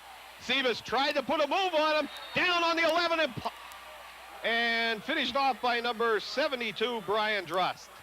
Well, they're a lot quicker than we had seen so far, and now you're starting to tell that. He would have gotten away in the last 3 games, but not that time. I think now the only thing you do now is make the decision quicker. You know, if you're going to run or whatever you're doing, do it quicker, or they're going to nip. That was a big loss, and we're going to end up punting out of our end zone. Yeah. The end of the third quarter, the score, the Red Tornadoes 14, the Indians nothing.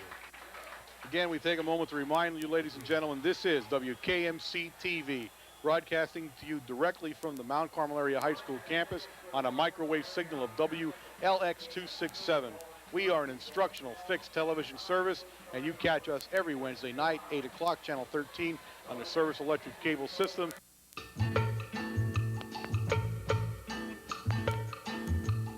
Want to get away on a trip for a day, or maybe overnight? Are you looking for just the right place to go for that long overdue vacation?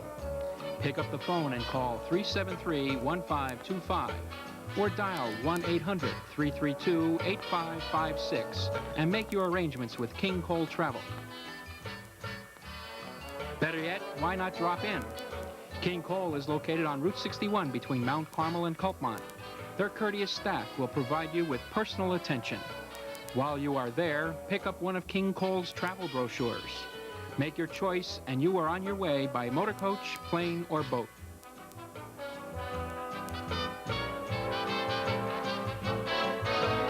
Best of all, King Cole makes all the arrangements and takes the headaches out of your trip. King Cole makes daily trips to the shore, visits New York City,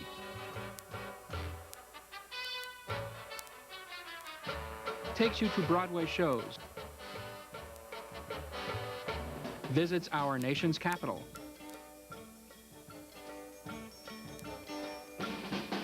tours our national parks, Plays with Shamokin area football, usually seen on our channel every Thursday evening. These tapes have been supplied by Shamokin area to WKMC TV in past years. WKMC TV has been informed that this year Shamokin area high school will be unable to supply us with a video of their games for replay. This means we are unable to provide a Thursday evening telecast of the football game, and again I said hopefully that will change for you guys next year. Punts away. It Good goes ball. out of bounds. I'm trying to see where they mark it right now. 44-yard line. 44. Good field position for the Indians, and now you're 11:53 into the fourth quarter, guys. I'd say it's must time for the Shamokin offense if you're going to win the football game. And you know, they've moved the ball so well in the first series, the first 4 downs of any series that they're running here. They move the ball down, get over the 50-yard line, and then they just stall right there. Trip split to the far left for the Indians. Going to try a screen out here to Chicatano. Gets a good block, gets another good block, and is down the sidelines, run out of bounds by number 5, Sebas. But that was a great call because they had trips out here, and the coverage just wasn't there against for the Red Tornado defense. Nice play that time. Nicely designed, great execution, and they caught Mount Carmel area kind of flat-footed on defense that time. And now, probably either their deepest or closer to deepest penetration of the evening now. Ball sitting on the Mount Carmel area 20-yard line. First down, Indians.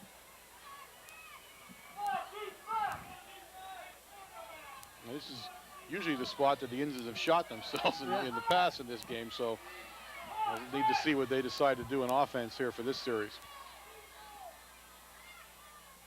Griffin's going to keep it on the option, and he's tackled by 80, Chris Cuff, helped out by 47, Steve Sinkovich. I think that was an unusual call, at least going to Cuff's side of the ball. I don't know. Well, I called it an option, but it really wasn't because there was no back running with him. I think he was, pitch, man. too close to him, to tell you the truth. He wasn't back far enough. It just looked like an odd play. He was right up against the line. You're not going to be able to, I mean, you have to have a couple seconds of decision which way you want to turn it in even, and he couldn't see anything to turn in. Again, now a loss of 2 yards, and again, they begin that little slow backup that they've done before. Chicatano split left for the Indians. Out of the shotgun, Griffiths looks to the right side, intercepted, 26, Ronnie Lentini. Out to the 21-yard line, great job by Lentini. I mean, he threw it right into coverage. You couldn't have thrown it into more people if you tried, and Lentini, I mean, he threw it right to Lentini, actually. Nice pickoff by Lentini, but again, the Shamokin Indians are thwarted on their best drive of the evening. Mount Carmel area takes over, but I think probably the first ill-advised pass of the evening for the Indians. I don't think he should have, and actually one of the few times he went into the shotgun to begin with. And not only that, he went into the flooded side. Usually he comes over here to the weaker side looking for the single man. Out of the split back formation. Gives it to Veach off the right side, cuts it back. Fumble on the play, recovered by the Indians. He'll carry it into the end zone. Down to the 1-yard line. Big play by the Indians, and I didn't. Yep. That 50, who picked it up? 88. 88. Number 88, Nate Coletta. Coletta's having a big game defensively for the Indians. Big mistake for Mount Carmel area, and now the Indians on the 1-yard line of Mount Carmel area. And now this will be the biggest defensive stand of the evening for the Big Red. Again, costly mistake and a turnover, and that's what gets you every time.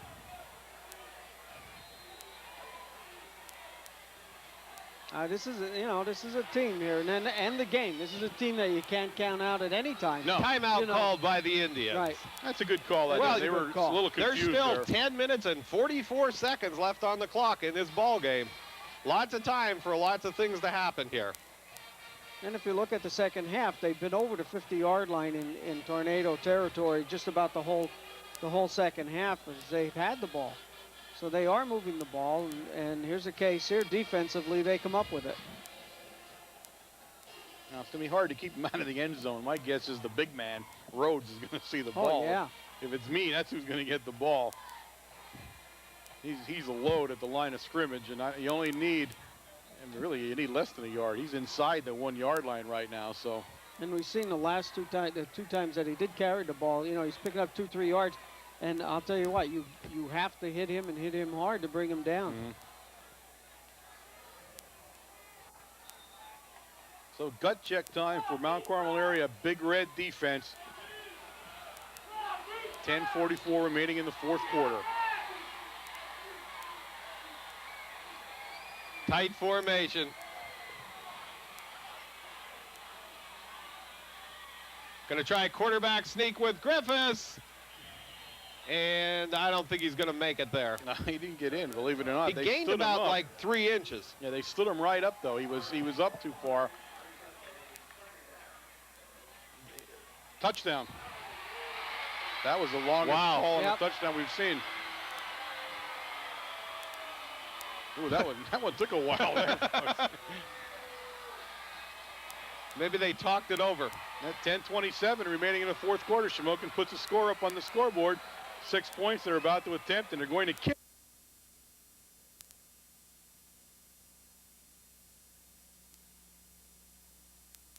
At 10:27 remaining in the fourth quarter, Shamokin puts a score up on the scoreboard. 6 points they're about to attempt, and they're going to kick the extra point.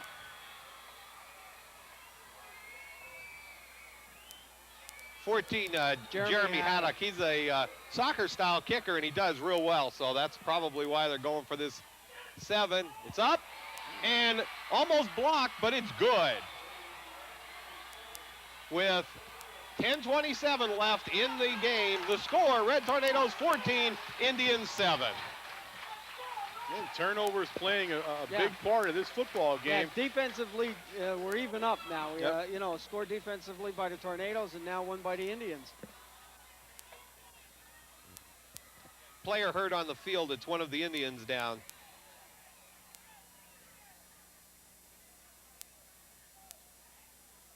Ready to go. Again taken by Bailey on the 15-yard line. Tries it up the middle, almost broke through to the 38. Nice run back. I just saw Jay Malakowski hit 3 kids. That's hard to do.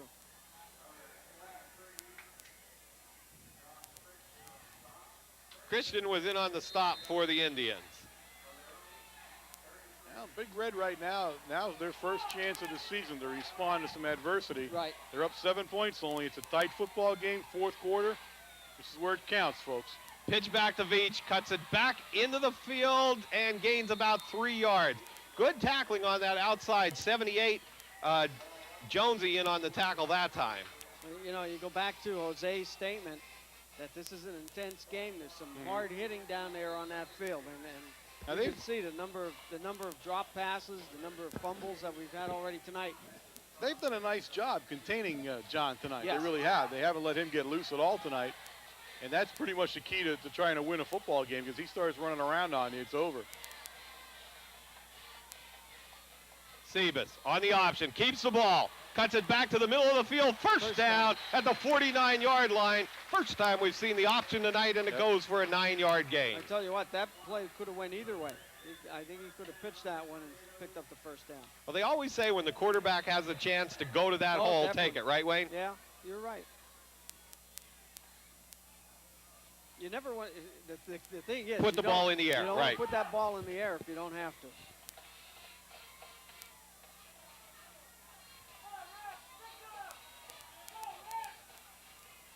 Trips right for the Red Tornadoes. Doesn't look like it's covered. Gets the pass to Van Doren. Gains about 9 yards to the 41-yard line, and it was not covered. Well, that was the same play we saw Shamokin run, right. Exact same formation, exact same throw, and then you're asking your 2 wide receivers that are out there that don't catch the ball to instantly become blockers and set up what would be like a quasi screen is what it really comes down to. Quasi screen. Quasi screen. Second down, 3 yards to go. I made that one up in case you guys were wondering. I wasn't. I figured that one out right away. It's a new football term. You'll hear it probably in fact, I'm expecting to hear that on the MCA football telecast. Pitch back to Veach.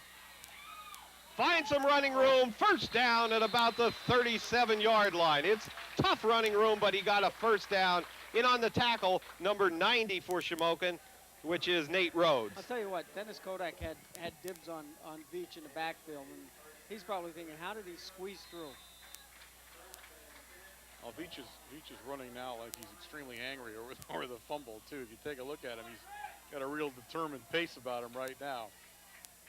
And that's a real sign of a player, though. You know, some players will fumble the ball like that and boom, it kind of wrecks them for the game. Other players will come in and say, give me the ball. You know, let me make up for this thing. Trips left this time for the Red Tornadoes. Tries it up the middle to Bailey. Nate Rhodes hangs on to him, and he drags him to the 30-yard line. Yeah, that time the trips formation, Shamokin area did not adjust to it. They did not cover the entire trips formation. Now, either they knew the ball was being handed off inside, and I'm not sure how they would know that, or they just made a mistake defensively. And I think Mount Carmel area is going to want to look at that again, because one of those guys would have been free into the secondary because there was no one there. Ooh. I think they just got a little confused, and I think they dodged the bullet that time because, you know, I don't know how they could have known it was an inside run. Going to try to the short side of the field. Bailey, first down at the 24-yard line. Al Bailey running hard from his fullback spot tonight. He's had one of those quiet games, right? But really a tough game. I mean, definitely. My goodness, he has really been in there whacking hard at everybody. And that's what we said about it. You know, his running style is really two-handed as a fullback. He has that ability, just like there. You need that 3-4 yards to pick up that first down. He'll run you over. But again, like the kickoff, you give him that space, he's going to break it. Sebas tries to Bailey. Tackled on the bottom, 76 Carnuccio, or 78 Jones. One thing I think we do notice here offensively in Mount Carmel area, we have stopped throwing the ball. Right. We're not throwing the ball at all here in the second half. Well, I'll tell you what, between Dan Jones and Carnuccio and Chris Yoder here, they're definitely keeping Shamokin in the ball game, you know. Veach, the lone back for the Red Tornadoes. On the option, pitches to Veach, read beautifully by 88. Nate Coletta never, ever changed from he played it like he should. You go after the back. Yeah, Coletta knew the play, he really did. He's having a whale of a football game. Yes, he is. He's really come on here. He's all over the place defensively for the Indians right now.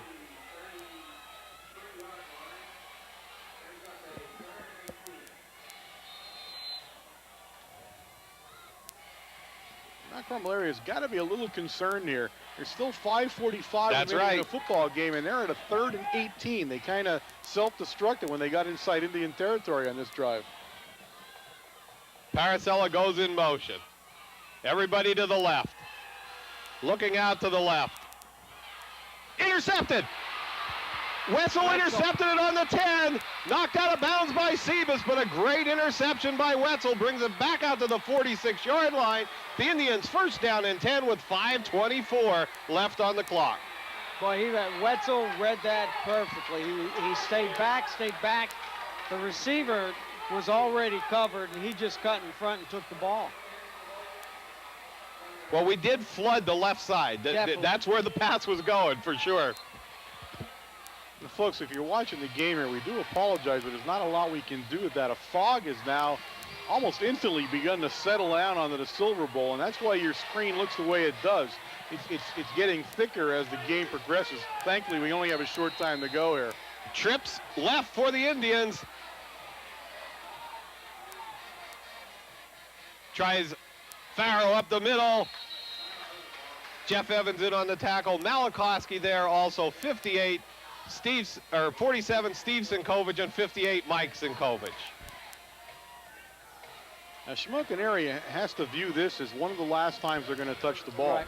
So, I mean, this is a make-it-count offensive you know, series. They probably looked again at that last play. Now, look, they're putting Trips again to the left, and again, they have one guy over here that the short guy not covered, but now they're bringing Sebas over. Going to try that screen pass again to Chicatano. Paracella read it, but he was clipped on the play, and that'll be a good call. Good call by the officials. Absolutely, because otherwise the play is made. Oh, definitely. Paracella had position on who is that? Dennis Kodak on that play, and he did. It was in the back.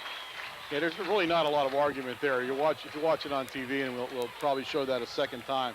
Clearly, he has him in the back as he comes up to make the tackle. And again, an unfortunate penalty for the Indians, though. They had great field position, and with 4 minutes and 12 seconds now and a 7-point lead, time is truly becoming their enemy. They need to make something happen on this series. If they end up punting, I believe they may not see the ball again, and that'll be the end of the game. 4:30 left on the clock in the ball game. Griffiths out of the shotgun formation. Looking at a screen pass, read beautifully by 47, Steve Sinkovich. Yeah, and you had Malikuski out there too, and that play was going nowhere. That time we saw what was happening. Another big loss for the Indians, and they have marched consistently backward now in 2 downs, bringing up 3rd down, and oh my goodness, it's going to be, how the heck long is it going to be? 34? 37. 34 yards or 35 yards for the 1st down, so I don't know if you, oh, is that the big guy? He's back. Tasker's back. Yeah, he is. He's Yeah, back in there for the Indians. The big man. He probably heard that shoot thing, and he said, no way, I'm going back in. 3rd down, 34 yards to go. Griffiths out of the shotgun. Oh, bad snap. Big rush from Malikoski. Puts him down at the 11-yard line. 4th down at about 44 yards to go. Well, I believe any chance Shamokin area had just got thrown to the ground by Malikoski, although an absolutely fabulous defensive game by the Shamokin area Indians. Oh, definitely, yeah. I mean, I can't say enough about how well they played. Mount Carmel area's defense just as stifling as ever. I mean, they are truly something to watch. Shamokin area in punt formation at their goal line.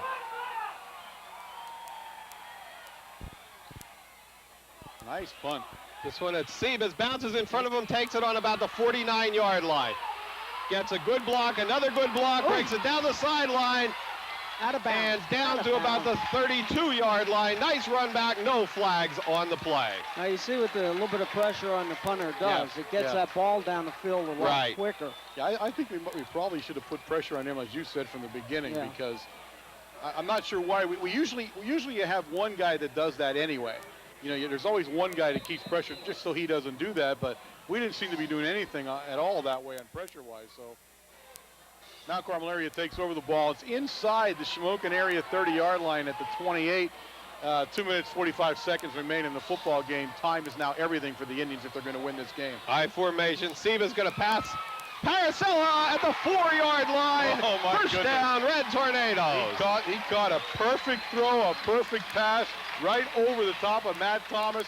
Ball's on the 4-yard line, ladies and gentlemen. And that is, again, just takes the wind out of the sails for the Indians, but you can't say enough about them. They stayed tough in this game. Yes, they did. All the way down to, maybe 1 or 2 plays. You're right. This is a great defensive game. A normal, though, a good Mount Carmel Shamokin football game. That's what it's all about. What you expect. This is what it's supposed to be. In the beginning of the game, when you say you throw out all the That's right. stats and everything, and people look at you like you're nuts. Well, I'll tell you what. This is truly why you throw them out, because this is it. Power eye football to Veach. Behind the power, touchdown, Red Tornadoes.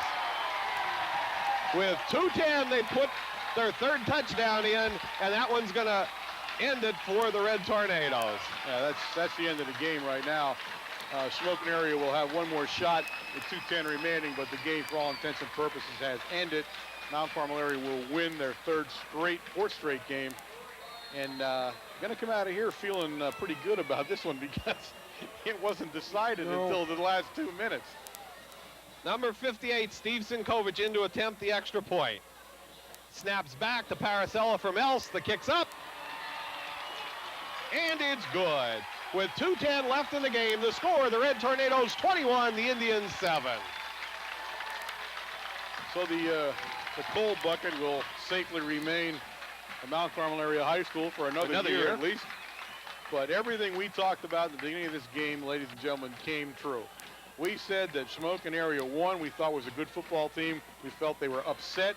And when we take a look, we don't know how this Blue Mountain game ended, but they were giving North Schuylkill a pretty good beating at halftime. So they're for real to start off with. And we felt that it was still an upset, that Shamokin area probably should have won that game and come in here 3-0. So a good football team, everything we thought they were going to be. Just had some rough penalties, I thought, on offense, which didn't help any. And of course that sequence where they took 2 15-yarders in a row, which didn't help either. But defensively, I mean, Spears, and you looked at Coletta and those guys on the Carluccio, line down there, the big guys. Dan Jones, Chris Yoder. Right. Yeah, they played a solid defensive football game. They really did. Sinkovic with the kickoff. Squibber picked up by Wetzel at the 10-yard line. Bailey has his sights on him and tackles him at the 22. Yeah, that time you weren't going to get away from Bailey. He was lined up, squared up, and ready to go. Ball sits now on the Shamokin area, about 23-yard line, and you're under 2 minutes at 1:53 remaining. Shamokin area, I assume, is going to throw the ball here in the last couple of minutes here and try to get something on the board. And we saw some flashes here. We look at this Chicatano kid, and he's a coach's son, of course. Right. Freshman. Nate. I tell you what, if you want to have a nightmare in the next couple of years, he's going to be it. There's a big kid with speed. I mean, he's going to be something to watch. Terry Meyer with the blitz. Gets Griffiths. Good read by Meyer, and he breaks right through there, helped out by Malakowski. Meyer gave the Denver Bronco a salute there to the end zone. He seems to be bonding with that with the south The end bleacher zone. creature. I think somebody ought to warn him. Maybe being from Lordsley. But I'll tell you what, you don't find a better bunch of fans down there than they are. That's when a team's marching down there for a touchdown, it gets even uglier. And a great crowd all around. Shamokin area about a big crowd, and of course Mount Carmel area's fans were filled. They were lined up in the end zones this time. Just another great football evening. Clock running down at 1:18. This time Cuff with rush, incomplete pass. He was aiming at Chicatano, but he was being pulled down as he threw it. And I'll tell you what, Griffiths, he's slow getting up, but he's played a whale of a football game considering the pressure he was under. You're right. And Coach Williams had said, last night at Supper Club we talked about some of the kids we were going to look at. He was talking about the big kid, the big fullback, Rhodes. He was talking about Spears. But he talked a lot about Griffiths, and he said here was a kid that he apparently had seen him in camp and said was really impressed with his skills and what he could do. Now, unfortunately, you could be Joe Montana or anybody else out there, but if there's three guys hanging on you, that's just the way it's going to be.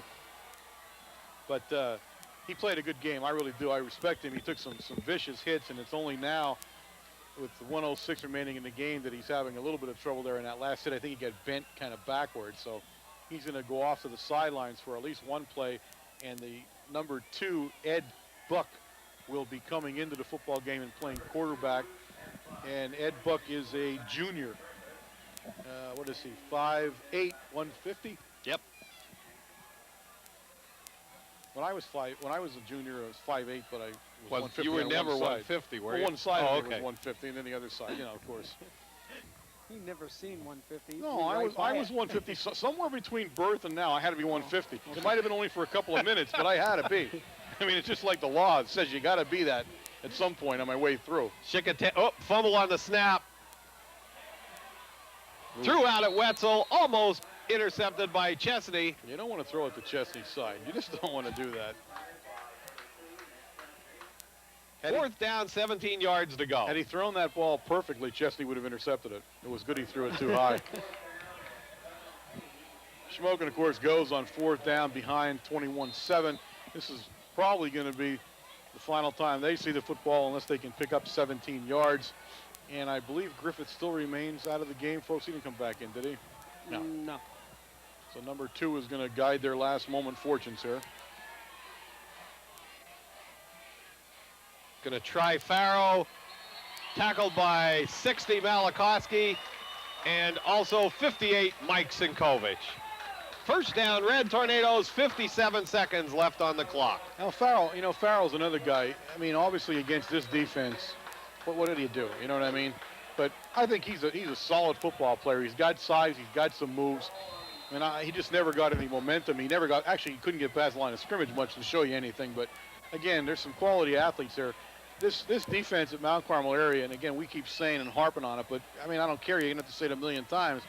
It may be one of the best defenses we've ever seen in our lifetime here, and they just get better every football game. So they are just tough.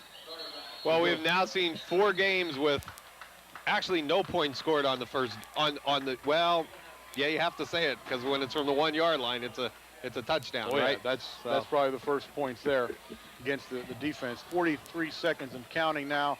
Mount Carmel area will run one more play, take one more knee, and that'll be the end of the football game. For all intent and purposes, a good game on both sides of the ball. Excellent game. Intense, I'll tell you what, you know, this game here was probably the best that we've seen in about 10 years. yeah. You know, Yeah. that it went all the way down to the wire, that, you know, you didn't know who was going to pull it out. And both teams played excellent. 16-15. Winding down. We'll run another play here, folks. So Coal Bucket being taken onto the field by the Red Tornadoes, given